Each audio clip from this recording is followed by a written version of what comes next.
how are you? I am so good. How are you doing today? I'm good. I'm good. I'm happy. I'm excited about our song coming out. It's been a long time. I am too. So I have to tell you, I have an 11-month-old, almost 1-year-old baby boy, and we were jamming out to the song this morning. He loves to dance, and we were so excited to listen to Use My Voice, and I just felt like belting it out from the top of my lungs, and I'm sure everybody watching that's already had a chance to listen is feeling the same way that I am today. That's awesome. Thank you. Yeah, but you gotta sing along.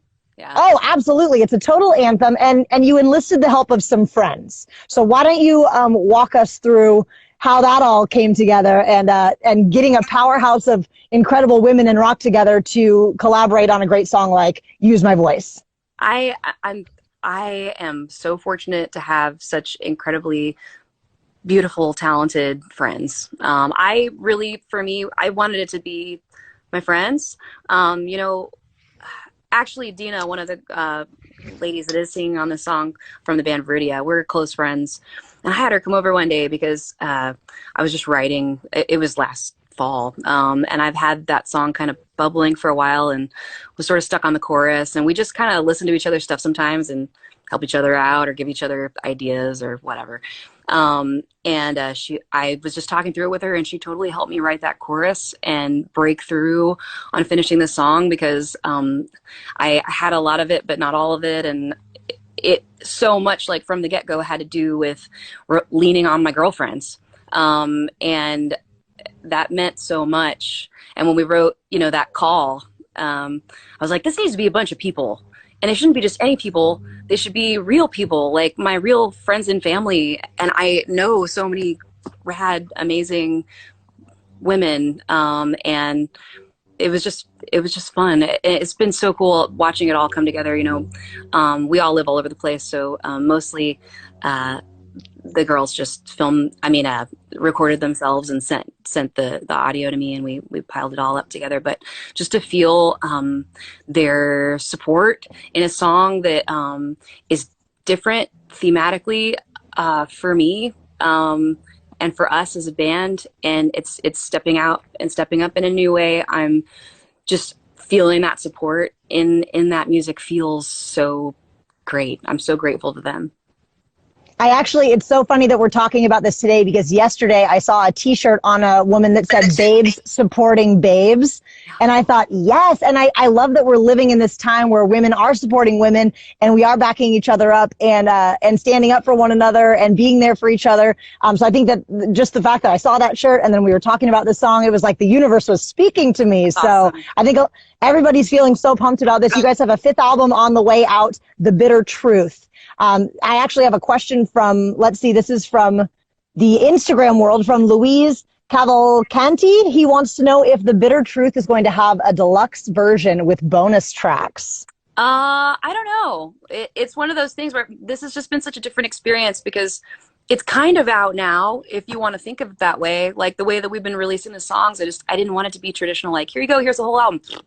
I sort of wanted it to be like, we're all in this together and let's talk about this song first and let's talk about this other one. And we're still writing, like we're still creating right now. We're still in the studio, so I love that about it. And it's weird. Mm-hmm. It's weird, but there will be a time when it's like, okay, here's the rest of it.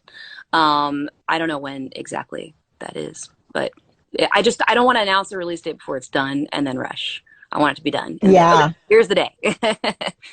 I'm totally into that. And then we got another question regarding the new single from Jujuva on Instagram that says, question about the single cover, that image. She said she was analyzing it and saw the moth there and your mouth is covered with the song title. Is that a possible reference to the Silence of the Lambs movie, or is that just a total coincidence? Oh, that's not that. That moth was sort of inspired by our second album, The Open Door. That was a fragment of artwork from that time. I kind of wanted it to just have a bunch of little pieces of almost like subliminal messaging, just like a bunch of things going on. So just a piece of our stuff. I'm sorry if anybody hears my rooster. That was my rooster crowing in the background. Awesome. I'm sorry. Where do you live? I live in Stanwood, Washington, which is about an hour north of Seattle. So I am out in the sticks out here. That's awesome. So sorry, he's chiming in now. Oh, that's great. I've got another question from Agro POC. How many songs will the album have? And will there be any orchestra in The Bitter Truth? I don't know. That's up in the air actually about the orchestra. I was just asking the question the other day, like if we did want some stuff, like is that actually possible right now to get those people in a room? And I think it is. Like there's a way. You just wouldn't have like a giant orchestra, which actually usually when you track strings, you don't have the full orchestra, and it's usually a bunch of layers of a smaller group. So it's possible. Whether we're going to do it, I don't know. You know what? We started recording this stuff before the pandemic hit us here in the States, and we didn't want it to be a really stringy orchestral thing. We just did synthesis. We just did that other thing, and I really wanted to embrace the other side of us. And so we've actually been really enjoying, I love synthesizers and keyboards and programming and just sound. So we've been going another way because we wanted to. Yeah, for sure. Sorry. Rooster's amazing. I don't know why he's sitting right underneath me right now. Like, are you kidding me, dude? Get out of here. Oh my gosh. Got another great question here, and I'm actually super curious to know this too. Karima Miras wants to know if you have been listening to any new singers or bands that maybe you want to shine a light on and tell us about that we could check out. Wait, what was that last thing I just heard? That's so hard in the moment every time. If I could swipe back over to my Shazam, I might be able to tell you what. Yeah, that's a tough one. This one's not super new, but I really like this girl Aurora. Ooh. It's really neat. It's pop and a different kind of pop. It's kind of like in the way that Bjork is pop, sort of more like almost like tribal, awesome Celtic inspired electronic. I don't know. Ooh. That's a yeah. You have piqued my interest. I'm excited about that. Another question. So obviously we were treated to your cover of The Chain, which was the second I heard it. It was the video game trailer. And the second I heard it, I knew it was you. I had never heard the cover before, and I just knew it was you. And it was what a cool thing to have that kind of voice that when you hear it, you just know who it is. There's no question. But Thanks. We've got a question from Zalix Links. Hey, Amy, if you wanted to cover another song of one of your favorite artists, Evanescence style, which one would it be? Probably the Beatles. We kind of went through a little Beatles renaissance the past couple of years. I mean, that's an easy one. Everybody's covered the Beatles. But it's a realm that we enjoyed on our synthesis tour with that. We did a cover of Across the Universe that was very different and orchestrated beautifully. And the power of performing that song was so cool. I'd like to do a studio version of that. I love that. I'm here for that for sure. Cool. So another question comes from Emma Fabiana 16 on Instagram. She says, "Hey Amy, so far The Bitter Truth, there is a very powerful sound. Is the album going to follow this entire style, or should we expect some softer songs too, maybe where you play the harp?" Ooh, I haven't been playing the harp lately, to be very honest. It's not all, obviously, you want an album to be dynamic. That's the whole point of an album, is that it has ups and downs and different textures and contrast. I love that. That's a big part of who we are and what album making is. But I would say that the songs you've heard so far this is the album, this is the sound of us now and what we're doing. So yeah, we're going to take some turns, but there's not right now any traditional piano ballad. No. All right. That's exciting. We're just pumped up over here, and we're going to actually take it to Twitter now because the Twitter family of Evanescence fans is going bananas right now. Okay. Amanda X_X says, "Love you. The music is amazing as well. You have made an immensely inspiring impact on my life. Do y'all ever get overwhelmed or anything by just that outpouring of love and support that the fans give you?" Oh, well, I mean, there have been times like I mostly feel overwhelmed, like in a really positive way, especially when we can be in person. Our meet and greets have become something that give me a lot of life and inspiration and motivation at our concerts. And we've done meet and greets for a long time, but they kind of have become more. We had started, I don't know what that's going to be like now, but for our future, but meet and greets and that time that we get to spend actually hearing back from the fans and what they have to say. And so many of them offer up really personal experiences and stories and ways that the music has been a part of their life and their journey. Those are all really, that's inspiration for me. Having a tear come to the eye during a meet and greet is almost like part of a day. So yeah, it does get overwhelming. It's a wonderful thing. Yeah, and obviously quarantine and coronavirus has kind of, separated us, but we're at least able to, connect over Instagram Live. And thank you, Internet, for being here when we need you the most. And, we kind of are going to circle back to a question about the creative process of the band. This is from, Evan Mexico FC on Twitter. How has the creative process of the band been for you guys in quarantine? It's been a little tricky.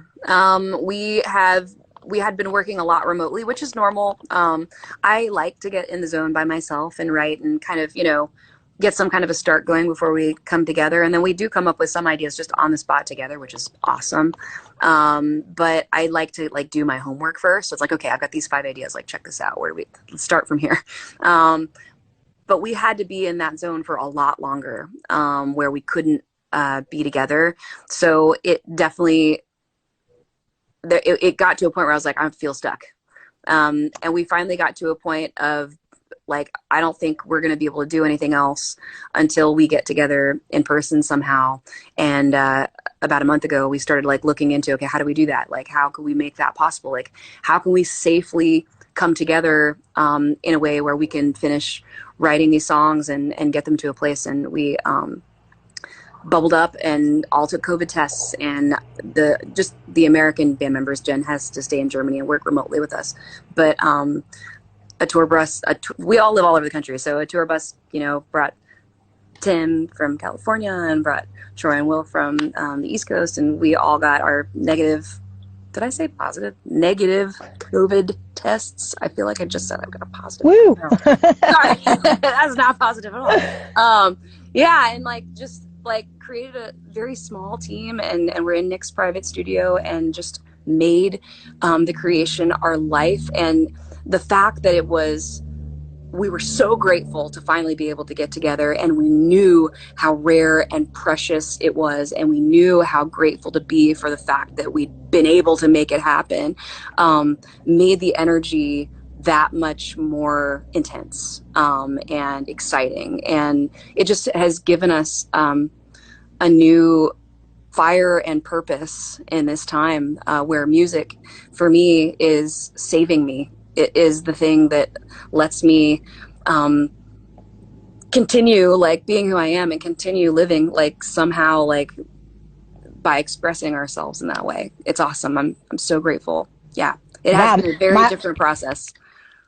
My heart's pounding just thinking about that too. Oh, you got to hang out with people? That must have been so great. I know. That is so magical. I can only imagine. Because we get together and be like, okay, so what are we going to do?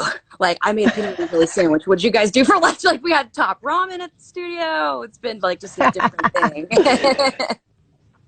Well, and I can only imagine that you wrote, the song "You Use My Voice," quite a while back, but that is such a, powerful song for kind of what everybody's kind of going through right now. And people are standing up, they're speaking their truth. They're saying what they feel. What kind of, potential, messages kind of that lean into that world can we expect from the Bitter Truth? Is there going to be more of that? Because I think a lot of people are feeling very empowered through a song like that. Is there going to be more of that on the album? I am still writing lyrics, and everything that's going on is big in my heart. So yes, but this is that song. I think I can say that confidently. But yes, that is in my heart, and that is going to come out in other ways. And all the big feelings that we feel, I am going to be just honest. I just have to. I have to. It's my one place to completely, I cannot do anything but speak the deepest parts of my heart. And I think that is something that we all love and respect so much as your fans. There's a question from Rox, hashtag use my voice on Twitter, that says, how do you feel about sharing your thoughts about whether it's politics or social injustice? I'm really happy that you and Evanescence are doing this, because using the voice and the influence that you have is so important right now. Thank you. That's awesome. How do I feel? It's actually a little scary. It's empowering and it's wonderful, but it does take courage to speak your mind, especially when I realize how delicate it is not to divide people. I don't want to be a part of dividing people. I want to be a part of uniting people. And I'm always keeping that at the forefront of my mind. But at the same time, you also have to be true to yourself. And in this time, there are moments and there are events where being silent is its own statement. And that's not a statement I want to make. Yeah, I'm with you 100%. And I'm so happy to hear the way that you feel. We have another question from the Ev community on Twitter. Let's say you challenged, this is fun. Let's say you challenged Sharon to a cornhole match during a Red Solo Cup tour bus parking lot after party.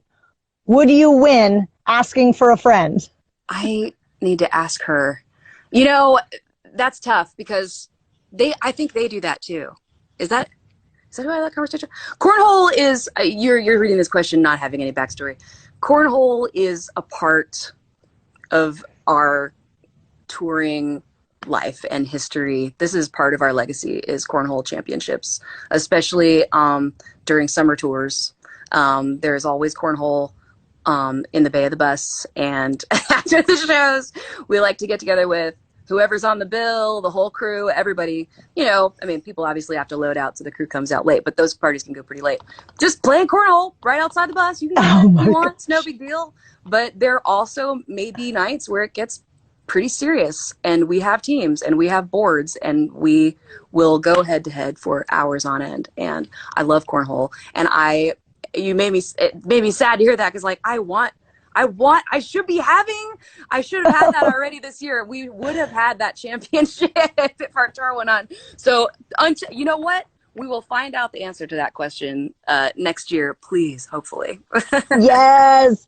Actually, on that note, we have people watching and tuning in from all over the place, and everybody's saying, come to Brazil, come to Portugal, come to Scandinavia. No. What's a place on your list, maybe that you haven't been yet, that you would love to tour once things open back up? Oh, that's hard.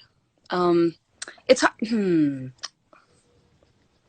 Well, we love Brazil. I mean, we've been there plenty of times. So I want to go back to a lot of places that we have been, because we've been so many places that we feel like at home in those other countries. We miss our fans abroad. But I've actually never been to Cuba. I would love to go there. It's tricky. I grew up in South Florida as a kid. And Cuban culture and Cuban food and Cuban music were like, that reminds me of being young. Of being a kid, and I've actually just always wanted to visit there. So I wish I could. I don't know when and how that's going to work, but I love you, Cuba. I would like to come to your country. Please have me. That sounds awesome. I love this question. This comes from Jabarev on Twitter. If you could change anything about the music industry, what would it be? Wait. This is important. I can only get one thing. This is so hard. How do you do really this? Hard question. I wish that there weren't genres. Like I wish that, and I feel like that's something that's kind of changed a bit in the future world, where there's so much blending between different things, and that's something that I love in music and that I strive to do in music, is to blend a lot of things together. But I don't know, it feels like it's still a thing where it's like, oh well, I like this and I don't like that, and radio and the whole way that it all works is like there's categories for everything, and that can be hard because like a band like us and so many other bands and musicians and artists don't really fit into one category. I don't know, I hate labeling. I wish there wasn't a category. Like I Just would love it if it open was season. just music. Yeah. That's such a weird answer. That doesn't make a lot of sense. Oh No, well. I love that answer. I'm with you on that because I think sometimes with different genres, people have to call that their guilty pleasure or something, and I don't think you should Right. have to feel guilty about music that makes you happy. So I'm Yeah. with you. It should just be Exactly.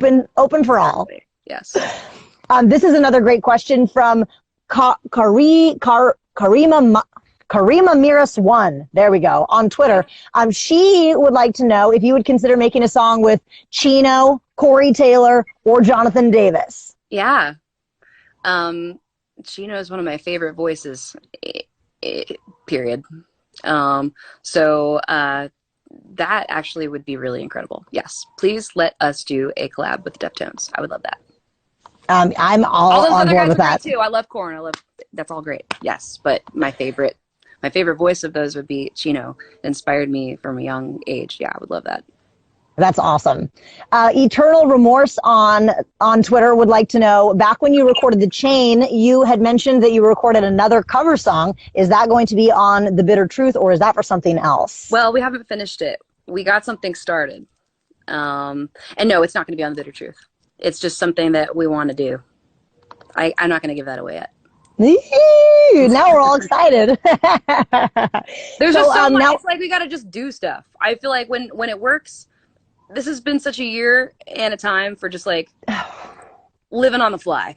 Like when it makes sense to do something and hey, I had an idea, do it now. Like just do it now because who knows if we're going to be here tomorrow. So this really, these times have kind of changed everything for all of us, just our perspectives and what's important and what to focus on. So go do it. If you want to do it, go do it. Make it happen. I think one thing that we got to talk about, especially being that I'm a new mom and I know you've got the mom thing going on, keeping kids entertained in quarantine, homeschooling, what's going to happen with trick or treating, all of this. How is being a mom in quarantine going for you? I feel a lot of guilt all the time. I mean, I don't know. It's just, I never feel like I can do enough for my son, because I know that like I can't give him everything he needs at just being us, so there's been a lot of and then I need to go work and like I'm inspired and I'm listening to what I'm talking about, like I'm in here all the time, I'm hammering away, we're working, I'm in the studio, I'm doing this, I'm doing that, so it's hard anytime to do anything else but try to give him everything I got. So it's not easy being a mom in quarantine. Like it's hard to take time for yourself, and not just for yourself. When I say time for yourself, I don't mean like a bath. I mean, that's great too. I'm not even putting that down. I haven't had a bath. I should take a bath. No, I mean like to work on your work, like to do what you need to do, is because we are all having to make sacrifices this year. And you just feel bad for the kids. That sucks for kids. And it's just out of our control. So yeah, all we can do is make the best decisions we can and stay safe the best that we can, and just know that this isn't forever. So yeah, I feel like that's the hard part. Yeah, one day at a time, baby. One day at a time. Yeah. We've actually had a few people that had reached out. I think, considering everything that we're all going through, everybody's mental health is taking a little bit of a toll. So we wanted to know, how are you managing things like anxiety or stress? And are you baking through it? Are you baking to help get you through these harder moments? I have done that. I actually, things that being productive makes me feel better. Like from an early age, like anxiety, depression, all those things. The way that I am able to kind of like self-soothe and like create my own therapy really is through the catharsis of creation. So whether it's making music or making food or painting something, whatever it is, just like creation makes me feel good. And our music definitely, to me, isn't depressing music, but like I'll go there. Like that's kind of what we do. We'll like go to the deepest, hardest places, and for me, it brings me so much satisfaction to be able to do that, because I took something in my life that was really painful or really hard or a really big struggle and spun it into something that I love and something that other people can love.